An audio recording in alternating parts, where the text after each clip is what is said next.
नमस्कार। आपने मक्कारी से बाबरी मस्जिद को छीना, लेकिन अब ज्ञानवापी को नहीं छीन पाओगे। ज्ञानवापी मस्जिद थी और कयामत तक रहेगी। ये बोल है AIMIM के चीफ असदुद्दीन ओवैसी के, जो इन दिनों देखिए ज्ञानवापी मस्जिद में हुए सर्वे को लेकर सबसे ज्यादा बौखलाए हुए हैं।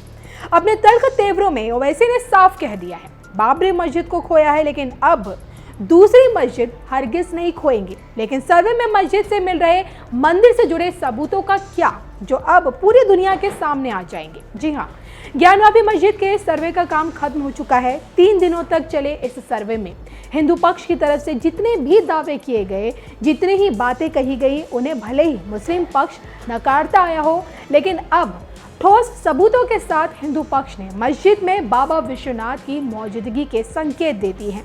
सर्वे टीम के सदस्य RP सिंह ने एक बड़ा दावा किया है और यहाँ तक कह दिया है कि तहखाने में सबूत भरे पड़े हैं।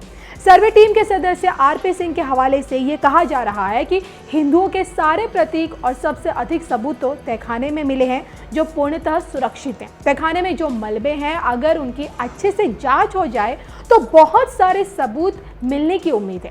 तहखाने में जो खंबे बने हैं, उनमें बहुत सारी मूर्तियां बनी हुई हैं और आज जो कमीशन हुआ है उसमें भी बहुत सारे सबूत मिले हैं। लेकिन इन सब के बीच मस्जिद में देखिए, जिस जगह पर अब तक नमाज पढ़ी जाती थी, वहाँ सर्वे टीम को जगह जगह ओम का, त्रिशूल का प्रतीक मिला है।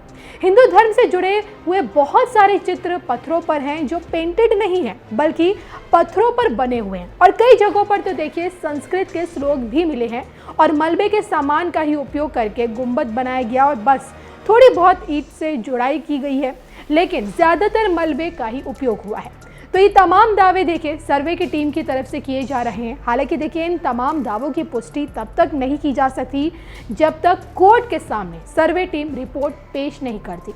ये तो बात हुई जिस जगह पर नमाज अदा की जाती है वहाँ पर ओम और त्रिशूल के चिन्हों का मिलना। लेकिन हाल ही में सबसे बड़ा सबूत शिवलिंग के पाए जाने की हो रही है। जी हाँ, सर्वे खत्म होने के बाद खासकर हिंदू पक्षकारों ने मस्जिद में मौजूद वजूखाने के तालाब में करीब 12 फीट ऊंचे शिवलिंग के मिलने की बात कही है।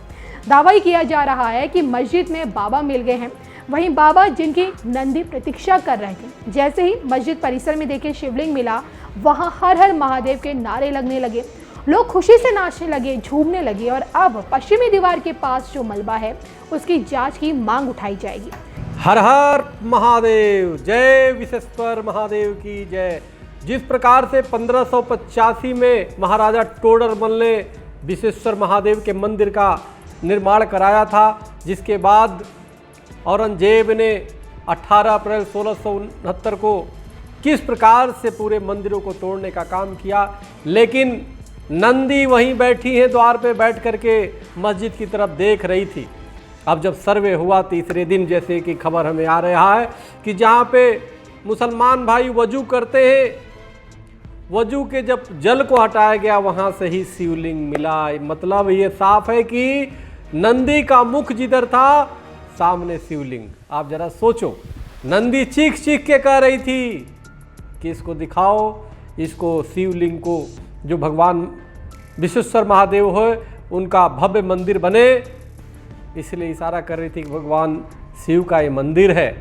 दीवारें चीख चीख के कह रही थी कि औरंगजेब का पाप है जिसने इस मंदिर पे गुंबद बना दिया, इसको हटाओ।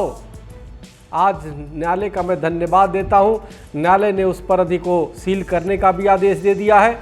पुनः एक बार मैं कहता हूँ, ये लड़ाई हिंदू मुसलमान की नहीं है, ये लड़ाई भारत वर्सेज विदेशी आक्रांताओं की है, जो हिंदू सनातन धर्म को रौदा, जो देश के संस्कृति को रौदने का काम किया। कोई भी मुसलमान भला मंदिर तोड़े गए मंदिर में नमाज पढ़ेगा तो अल्लाह ताला जो रहीम है, रहमान है, वो खुद स्वीकार नहीं करेगा। ये मुसलमान भाई हमें जानते हैं अच्छी तरह। उन लुटेरों ने, औरंगजेब ने और मुगलों ने इनको दे दिया लूट के। इनको तो सोना से मतलब था, लुटेरों को सोना जवाहरात हीरे लूट लिया, मंदिर को तोड़ दिया, इन गुंबद रख करके और इनको दे दिया। अब ये उसमें कोई नमाज पढ़ेगा तो अल्लाह ताला तो उसको जो दोजख में डालेगा, उसको जन्नत कहाँ भेजेगा। तो इसलिए जो कोई भी अगर जो मंदिर में जानबूझ करके जहाँ विवाद है, जहाँ पे ज़बरदस्ती कब्जा करके बनाया गया, वहाँ कैसे मुक्ति मिलेगी।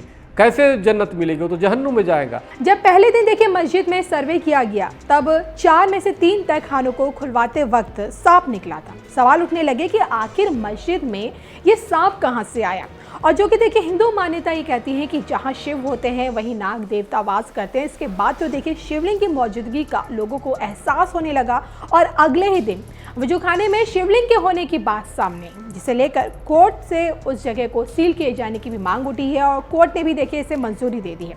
हालांकि देखिए दूसरे राउंड के सर्वे में गुंबदों, नमाज स्थल, वजू स्थल के साथ साथ पश्चिमी दीवारों की वीडियोग्राफी हुई। मुस्लिम पक्ष ने चौथा ताला खोला, 3.5 फीट के दरवाजे से होकर गुंबद तक का सर्वे हुआ और फिर तीसरे दिन जब शिवलिंग को लेकर ये दावा किया गया तब 3 कमरों में से सर्प, कलश, घंटियां, स्वास्तिक, संस्कृत के श्लोक और स्वान की मूर्तियों के मिलने की भी बात कही जाने लगी।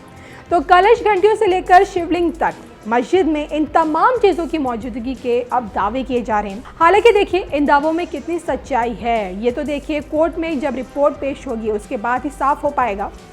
देखिए शिवलिंग के बारे में तो मैं नहीं बताता, क्योंकि कोर्ट की साक्षी थी, कोर्ट में आने के बाद सबको पता चलता। लेकिन हमारे सीनियर अधिवक्ता हरिशंकर जैन जी द्वारा प्रार्थना पत्र दिया गया, बहुत अच्छा किया गया, और प्रार्थना पत्र दिया गया कि जो शिवलिंग मिला है उसकी रक्षा सुरक्षा के लिए माननीय न्यायालय आदेश करे। माननीय न्यायालय द्वारा बहुत अच्छा आदेश हुआ।